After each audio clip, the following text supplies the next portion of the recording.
There are times when we feel like our strength is running out, that the struggles and challenges of life are just too heavy to bear. In these moments, we seek a source of strength and resilience to help us keep going. The good news is that Jesus has already taught us the secret to being strong and resilient, even in the face of the greatest adversities. Throughout his life and ministry, Jesus not only spoke about strength and resilience, but he showed us, through his actions, how we can find that inner fortitude. From the calmest moments to the darkest ones, he left us with profound lessons that reveal where the true source of our strength lies. Today, we will explore 6 powerful secrets that Jesus has left for us to be strong and resilient in any circumstance. Each of these secrets is anchored in his own experiences and teachings, showing us the way to overcome with faith, trust, and obedience to God. The first secret is to trust in God at all times. From the very beginning of his ministry, Jesus showed us that true strength comes from complete trust in God, especially in the most challenging situations. One example that illustrates this is when he was led by the Spirit into the wilderness to be tempted by the devil. In Matthew 4:1-11, we see that after fasting for 40 days and 40 nights, Jesus became hungry, something any human would experience. In that moment of vulnerability, the devil tried to use human weaknesses to divert Jesus, suggesting he turn stones into bread. But Jesus' response was clear and direct. It is written, "Man shall not live on bread alone, but on every word that comes from the mouth of God." Matthew 4:4. This response was not just theoretical teaching, it was a practical demonstration that trust in God must be greater than any physical or material need. Even in the face of hunger, which is a basic necessity, Jesus did not place his trust in what was visible, but in the Word of God. This teaches us that, in our moments of greatest fragility, that's when we should trust God the most.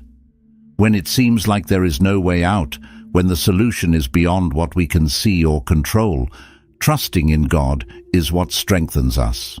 This same principle applies in many other instances in Jesus' life. When facing storms, both literal and figurative, his trust was firmly grounded in the sovereignty of God. Another significant example is in John 6:38, where Jesus makes it clear that he didn't come to do his own will, but the will of the Father who sent him. This shows us that, in addition to trusting in God, it's essential to live according to his will, even when that means surrendering our own desires.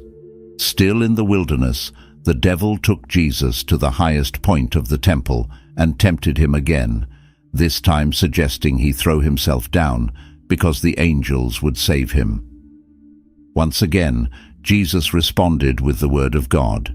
It is also written, "Do not put the Lord your God to the test." Matthew 4:7.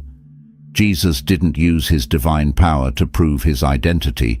He didn't need to because his trust in the Father was already complete. This shows us that we don't need physical proof or signs to trust that God is in control. He always knows what's best for us and acts at the right time. Trusting in God is one of the most important pillars for developing strength and resilience. Sometimes we want to take control of situations, solve everything with our own strength, but that's not the way Jesus taught us. Trusting is placing control in God's hands and believing that he has the best for us, even if we can't see it at the moment. When we face tribulations, there's always the temptation to seek quick solutions or rely on our own wisdom. But as Jesus taught us in the wilderness, true strength lies in waiting on the Lord. Isaiah 40:31 reminds us, "But those who hope in the Lord will renew their strength. They will soar on wings like eagles. They will run and not grow weary. They will walk and not be faint."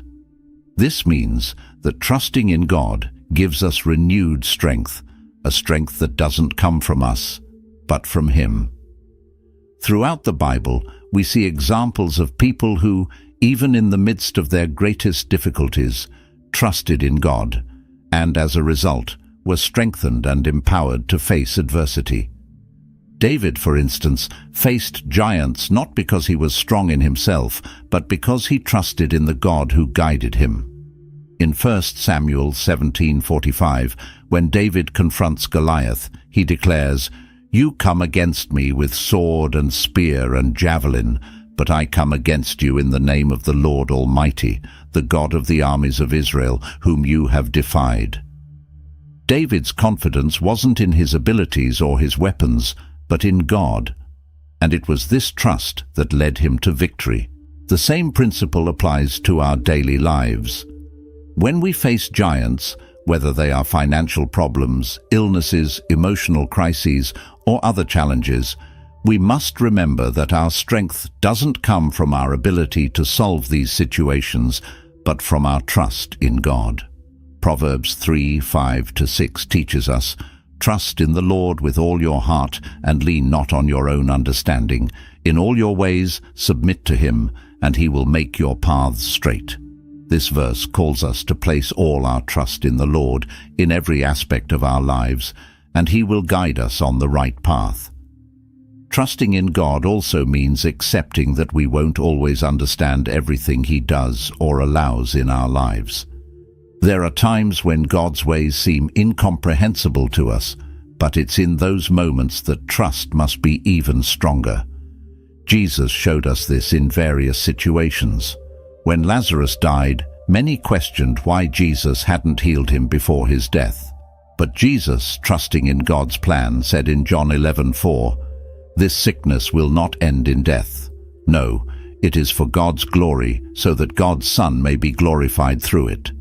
And at the right moment, Lazarus was raised from the dead, demonstrating that trust in God's timing and plans always results in something greater than we can imagine.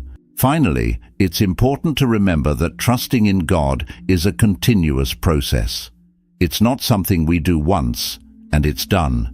With each new challenge, each new difficulty, we are called to renew our trust in him. In Philippians 4:6-7, Paul exhorts us to not be anxious about anything, but to present everything to God in prayer and petition with thanksgiving, and then the peace of God, which transcends all understanding, will guard our hearts and minds in Christ Jesus. This teaches us that by fully trusting in God, we experience a peace that goes beyond circumstances, a peace that comes from him and strengthens us to face any situation. The second secret is to pray constantly. Jesus left us a clear example that prayer is essential for being strong and resilient. It wasn't just something he taught his disciples, but something he intensely practiced in his own life. From the start of his ministry, we see Jesus withdrawing to pray at crucial moments. A significant example is his prayer in the Garden of Gethsemane, one of the most intense and emotional moments of his journey. In Matthew 26:36-46, knowing what was to come, Jesus withdrew to pray, taking Peter, James, and John with him. There, he expressed his anguish to the Father, saying, "My soul is overwhelmed with sorrow to the point of death." Matthew 26:38.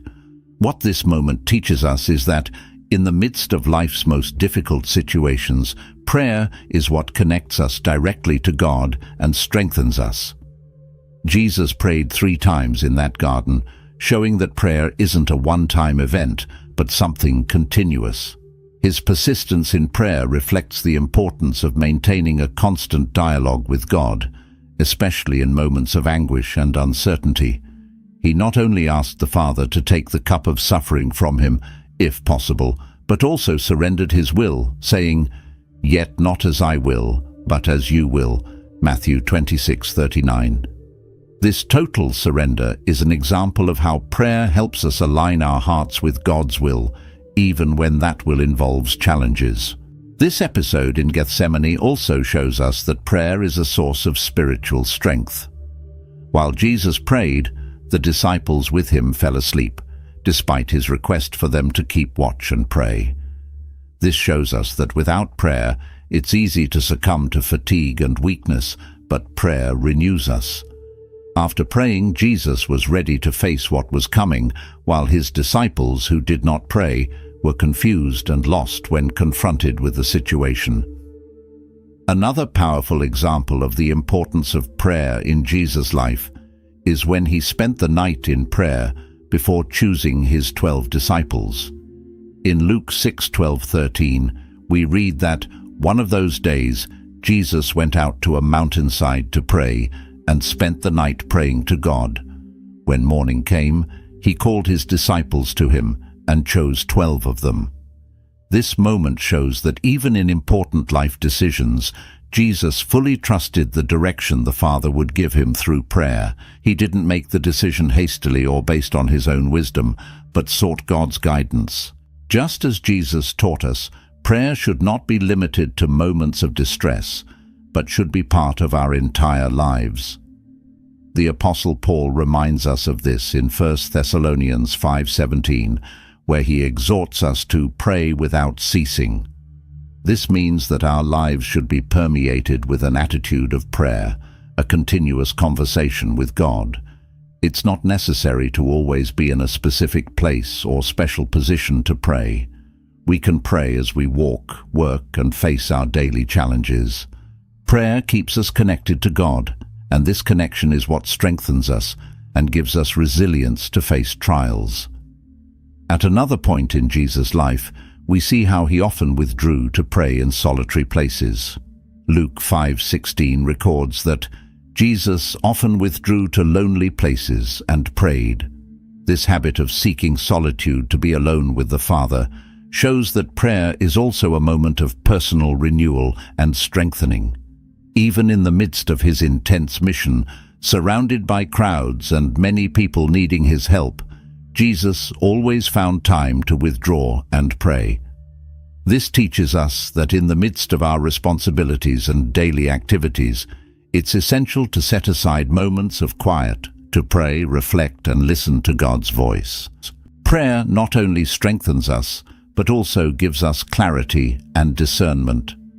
Jesus demonstrated this when he prayed before making important decisions, as we saw in the example of choosing the disciples. This teaches us that when we face moments of uncertainty, instead of trusting in our own ability to discern what's best, we should seek God's guidance through prayer. Prayer opens our spiritual eyes and allows us to see beyond the immediate circumstances.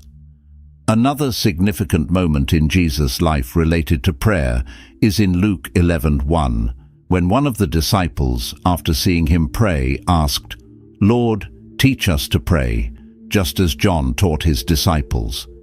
This request shows that Jesus' own disciples recognized the importance of prayer in his life and wanted to learn to pray as he did. It was in this context that Jesus taught the famous Lord's Prayer, which serves as a model for all of us. The Lord's Prayer teaches us to revere God, seek his will, ask for daily provision, and plead for forgiveness and protection. This prayer summarizes the essential elements of an effective prayer life. Additionally, Jesus also gave us the parable of the unjust judge to teach about the importance of persistence in prayer. In Luke 18:1-8, Jesus tells the story of a widow who persistently asked a judge for justice, even though he neither feared God nor cared about people. Although the judge initially ignored her requests, he eventually gave in because of her persistence. Jesus used this parable to teach that we should always pray and never give up. He concludes by saying, "Listen to what the unjust judge says. And will not God bring about justice for his chosen ones who cry out to him day and night?" Luke 18:6-7. This parable teaches us that persistent prayer is powerful and that God, in his time, will answer our pleas. Therefore, prayer is not just a religious practice, it's a relationship with God. It strengthens us, gives us resilience, and keeps us connected to the Father in all circumstances. Jesus showed us through his life that prayer is the secret to remaining steadfast, even in the face of the greatest adversities. The third secret is serving others. Jesus taught us that true strength and resilience often come through serving others. In many situations, he showed that the path to greatness is not in being served, but in serving.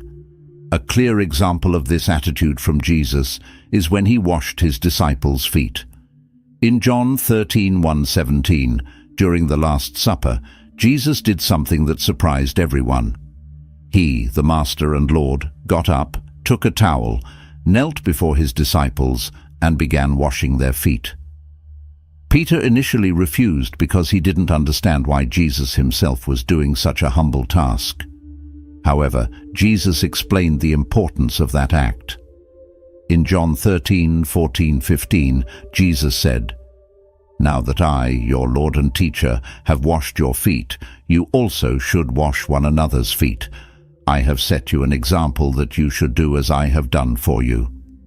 Here, Jesus shows us that serving others is not a sign of weakness, but of inner strength and confidence in our identity in God. Even though he was the Son of God, he did not feel diminished by performing this humble act. On the contrary, he demonstrated that true greatness lies in serving. Serving others is an act of love that strengthens us spiritually because it shifts our focus away from our own difficulties and puts us in a position of empathy and compassion for others.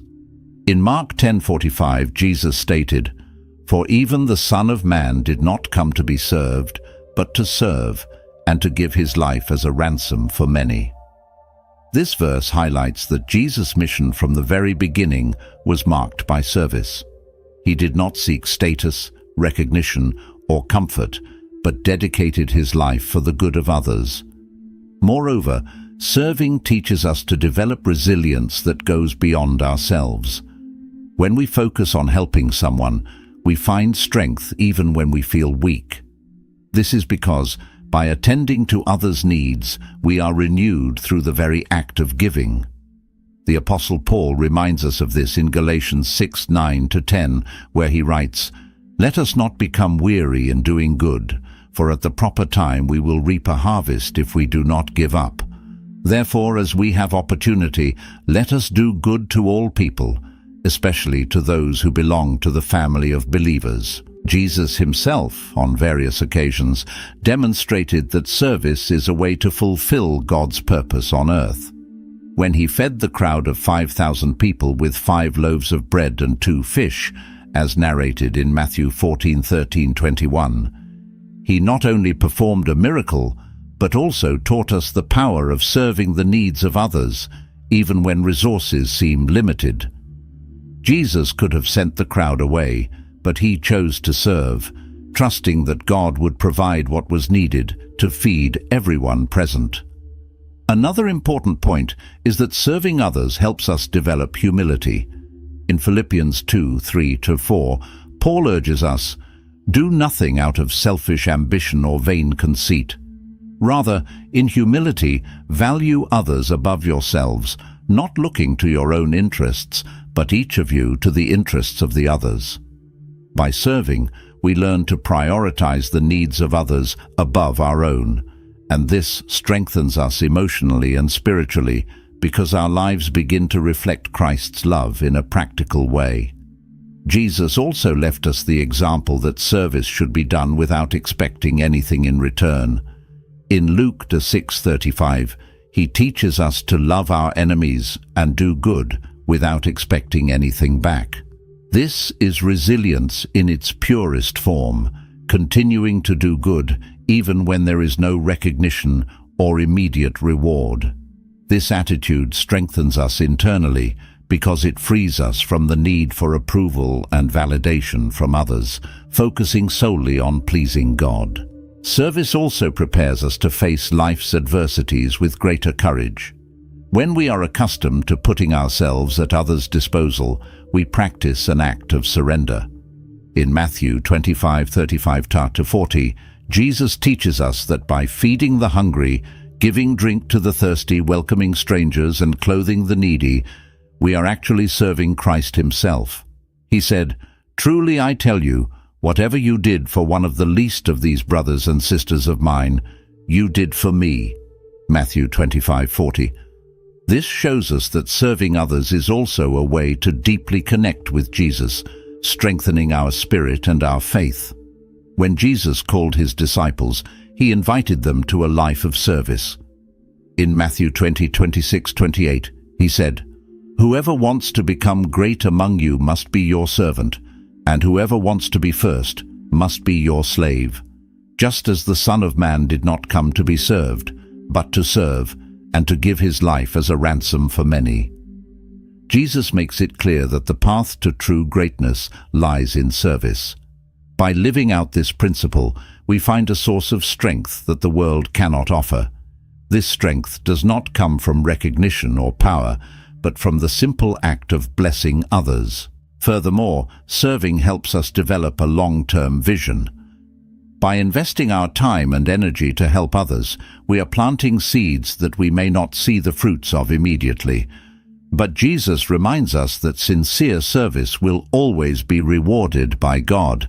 In Hebrews 6:10 it is written, "God is not unjust. He will not forget your work and the love you have shown him as you have helped his people and continue to help them."